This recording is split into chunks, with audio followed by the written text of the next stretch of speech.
Welcome, my friends. Have you ever felt like your emotions were holding you hostage, like one moment of fear, doubt, or anger kept you from stepping into the life you were born to live?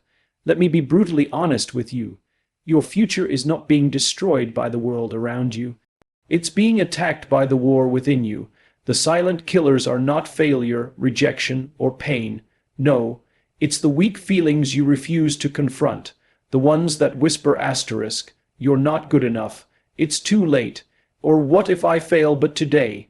That changes. This message is not for the fragile.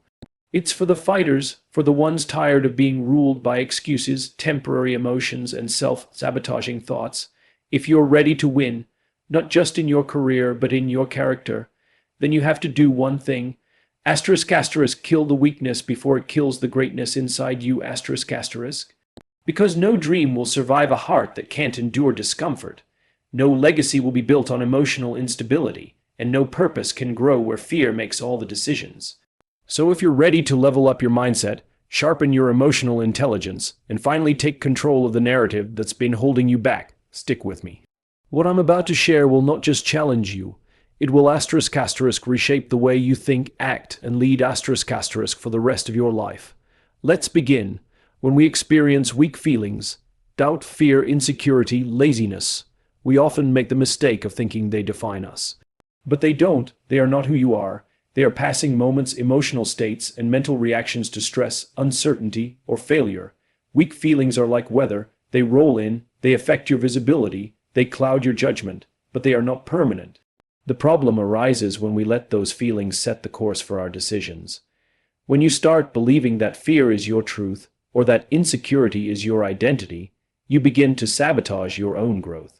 You lower your standards, you avoid risk, you pull back when the moment demands you push forward, you trade progress for comfort, and soon you become the architect of your own limitation. The reality is this: your feelings may be real, but they are not always right. They may shout loudly, but that doesn't mean they deserve authority over your life. Too many people lose their future not because they lacked talent or opportunity, but because they gave power to weak feelings. They stayed in toxic environments because fear said it's safer not to leave. They avoided taking chances because doubt whispered, "What if you fail?" They didn't speak up, show up, or level up because insecurity convinced them they weren't enough. And here's the truth: those weak feelings didn't reflect their potential. They reflected a moment that required emotional mastery. The strongest people aren't the ones who never feel weak. They're the ones who have learned not to obey those feelings. They sit with fear but still make the call. They acknowledge their doubt but still step forward. They feel tired but still wake up and do the work. You don't defeat weak feelings by pretending they don't exist. You defeat them by refusing to let them lead. You become the commander of your emotions, not their servant.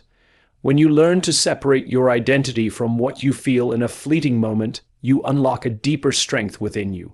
A power that doesn't collapse under pressure. A mindset that holds the future higher than the temporary emotion of now. So the next time you feel weak, pause and remind yourself, this is not who I am. This is a feeling, and I get to choose what I do with it. That is the moment you begin to kill the weak feelings, before they ever get the chance to kill your future. Weak feelings grow in silence. They feed on the thoughts we never challenge, the pain we never process, and the lies we keep repeating to ourselves. When you keep your struggles bottled up, they don't go away, they multiply. They expand in the dark, creating fear that feels real, shame that feels permanent, and limitations that feel justified. But they are none of those things. Silence gives weakness permission to stay. It's like watering a weed and expecting it to become a tree. You must break the silence. You must confront what's inside, because what you never name, you'll never change. Growth begins the moment you bring truth into the conversation, the moment you say, "This fear is holding me back, and I won't let it." The moment you declare, "I've believed I'm not enough for too long, and today I challenge that." Speaking truth disrupts the lie. It removes power from weakness and hands it back to strength. You don't have to shout it from the rooftops. But you have to get honest with yourself. Vulnerability is not weakness. It's the first act of courage. It's the door you open when you're tired of being held hostage by feelings you never invited. but somehow allowed to stay. We think being strong means pretending everything is fine, but real strength is transparency. Real strength is having the courage to admit what's heavy, and the resolve to do something about it. You cannot fix what you are unwilling to face, and you cannot face what you are afraid to admit. Some of the most transformative breakthroughs happen when you finally say, "This feeling is not okay, and I need to rise above it." That moment of honesty begins a new trajectory. That's when you start reclaiming your narrative, because the more honest you become, the more clarity you gain, and clarity kills confusion every time. You were not made to suffer in silence. You were not created to be buried under the weight of unspoken wounds. You were born to rise, to lead, and to live with fire, but that fire dims when you hide what hurts. It fades when you suppress what matters, so stop doing life in isolation. Weak feelings lose their grip when exposed.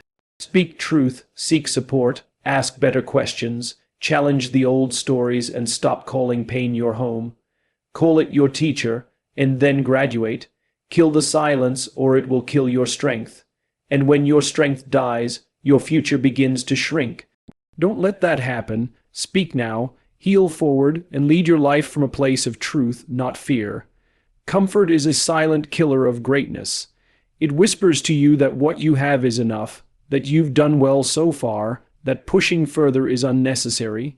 It convinces you to stay where it's warm, safe, and predictable.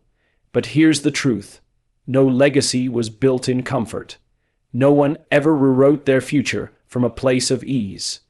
Growth only happens when you step beyond the borders of what feels good and familiar. That discomfort you avoid, it's the exact place where your transformation lives. It's where you meet the version of yourself who isn't controlled by fear, who doesn't hesitate, and who refuses to play small, weak emotions like self-doubt, fear of rejection, and insecurity love comfort. They thrive in it because as long as you don't challenge yourself, you'll never have to challenge them. As long as you stay small, you never have to face the voice that says you're not enough. But that's not how you build a future. That's how you bury potential. You weren't born to live on repeat. You weren't created to be a copy of yesterday. Every new level of your life will demand a new level of you, and that version is only unlocked when you step into discomfort with purpose. You don't grow by accident. You grow by design. You choose discomfort because you know it sharpens your strength and forges your resilience. Stop running from the edge. The edge is exactly where you should be. The edge forces you to become decisive. The edge makes you dig deeper, and the edge reveals what you're really made of. You won't know your real courage until you're afraid and still take the step. You won't know your full strength until you're tired, doubtful, and yet you keep moving forward. Every step outside your comfort zone is a vote for the person you are becoming. It's a signal to your mind and heart that fear does not lead here. That weakness doesn't have the final say. The ones who win in life aren't always the most talented or the most gifted. They're the ones who consistently choose the hard thing. They wake up and push themselves when no one's watching. They do what feels unnatural until it becomes instinct. They trade convenience for conviction. That's how you kill weak feelings. You make decisions that stretch you. You take actions that scare you. You pursue what forces you to evolve. It's not about never feeling fear. It's about refusing to be ruled by it. You don't wait for confidence to show up. You show up and confidence follows. Kill comfort before it kills your calling. Discomfort is the doorway. Walk through it daily and you'll never live the same again. Pain is not your enemy. It's your most honest teacher. But most people spend their lives running from pain, numbing it, hiding it, or pretending it doesn't exist. What they don't realize is that the very pain they're avoiding is the path to power. When you feel emotional pain, rejection, failure, loss, disappointment, that's life handing you a mirror, showing you where you need to grow, where you need to strengthen, where you need to heal. Weak feelings grow stronger when you refuse to confront them. They linger in your mind, shaping your self-image, stealing your energy, and quietly rewriting your future. But when you confront your pain, when you lean into the discomfort, when you face the parts of yourself you've tried to ignore, you gain power. Not because the pain disappears, but because you stop letting it control you. Pain is a signal, not a sentence. It's telling you something about who you are and what you need, but most people never listen. They avoid the inner work. They put on a mask and try to perform strength instead of building it from the inside out. But pretending doesn't transform you. Real transformation comes from presence. It comes from honesty. When you sit with your pain instead of running, you begin to understand it. You begin to see where it came from. You realize that most of your weak feelings are rooted in old stories. Stories of not being enough, not being seen, not being worthy. But here's the truth. Those stories can only live as long as you believe them. And the moment you question them, the moment you stare them down, they lose their power. You don't heal by forgetting. You heal by facing. You heal by digging deep into the emotional places you've tried to lock away and letting them speak. And once they do, once you let those emotions surface without shame, you begin to rewrite the narrative. You begin to break the cycle. Every time you turn toward your pain instead of away from it, you claim a new level of ownership over your life. You stop blaming the past and start building from it.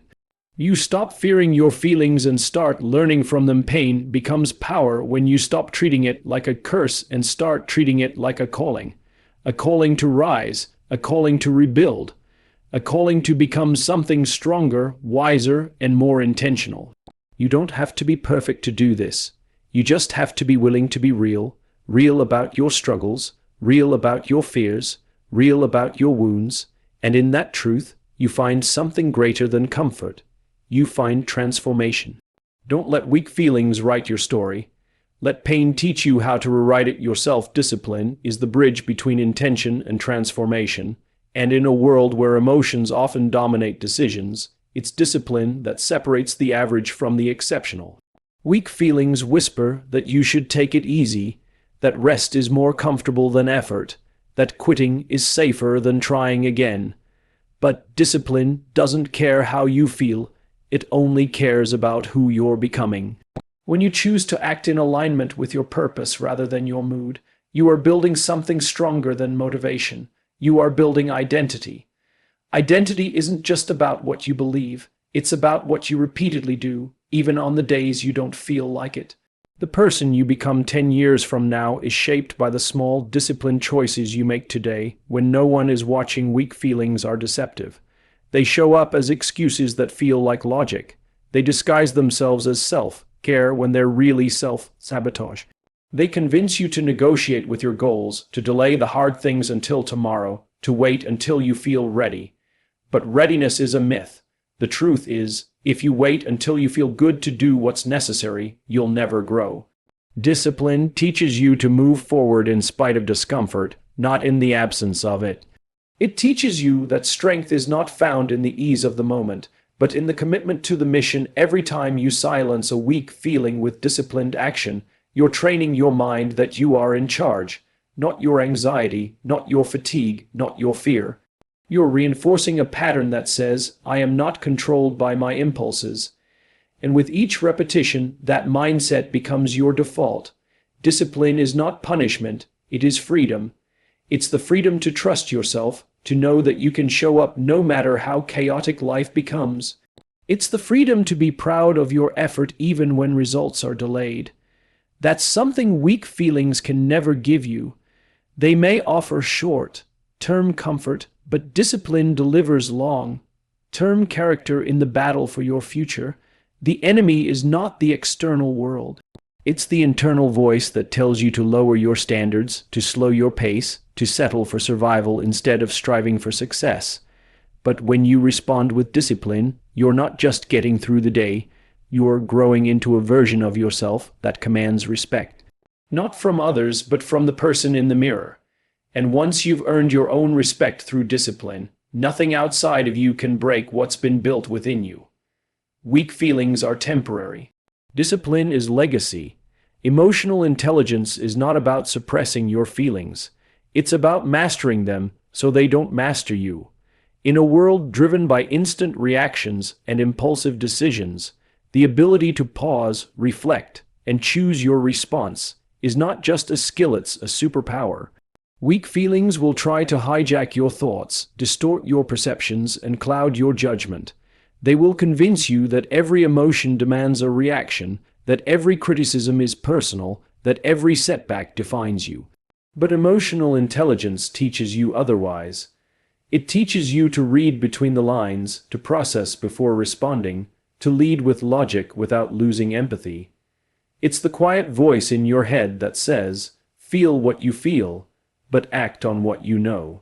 That voice is the beginning of true growth. Most people confuse being emotional with being authentic, but unchecked emotions often lead to chaos, not clarity. When you develop emotional intelligence, you create a space between what you feel and what you do. That space is where power lives. It's where confidence is born, relationships are strengthened, and leadership is earned. Weak feelings want to shrink that space, to trap you in a cycle of reaction and regret. Emotional intelligence expands it. It gives you the tools to stay calm in chaos, to remain composed when challenged, and to keep your vision clear when everything around you feels cloudy. That doesn't mean you become cold or disconnected. It means you become intentional. And intentional people don't just survive. They influence, they lead, they win. There is no success without people. And there's no meaningful relationship without emotional intelligence. You can be talented, driven, and visionary, but if you can't manage your emotions or connect with the emotions of others, you'll eventually plateau. Emotional intelligence isn't soft, it's strategic. It allows you to navigate conflict without escalation, to listen without defensiveness, to hold boundaries without guilt. It is what allows you to remain consistent when others are unpredictable. Weak feelings will tempt you to burn bridges, to overreact, to play victim when life gets hard. But emotional intelligence reminds you that your response is always your responsibility. That's not weakness. That's maturity, and maturity is the foundation of trust, credibility, and influence as you grow. You will realize that controlling your emotions doesn't make you fake. It makes you focused. The more emotionally intelligent you become, the less time you waste on drama, distraction, or doubt. You stop allowing feelings to dictate your discipline and instead let your values drive your behavior. That shift, subtle at first, changes everything. It gives you the power to rise above situations that used to break you, to stay grounded in moments that used to shake you, and to keep moving forward when others are still stuck explaining why they can't. Weak feelings are loud and urgent. Emotional intelligence is quiet and powerful. And it's that quiet power that will protect your future from being hijacked by emotions that were never meant to lead you. If there's one truth you must walk away with today, it's this: your feelings are not facts. They're signals, and not every signal deserves a reaction. Weak feelings don't come to guide you, they come to test you. Fear, self-doubt, laziness, and resentment. They show up not to protect your future, but to destroy it from the inside out. Every time you let a weak emotion sit in the driver's seat, you delay your destiny. Every time you surrender to comfort, you kill the warrior in you.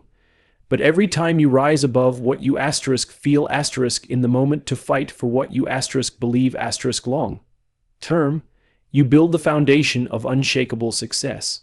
The truth is, strong people aren't born, they're built, and they're built in the moments when no one is watching. They're built when you say no to giving up. They're built when you choose discipline over distractions, responsibility over excuses, and purpose over comfort. If you want to protect your future, don't negotiate with weakness. Kill it. Replace it with daily commitment, relentless courage, and unstoppable focus. You're not here to survive your emotions. You're here to master them and lead with power, not pity. Thank you for staying with me till the end of this message. It means you're not here just to be motivated. You're here to be transformed. If this spoke to your soul, then it's time to act like it. Share this with someone who's ready to silence their fears and rise into strength. And remember, your future isn't waiting, it's watching. Go earn it.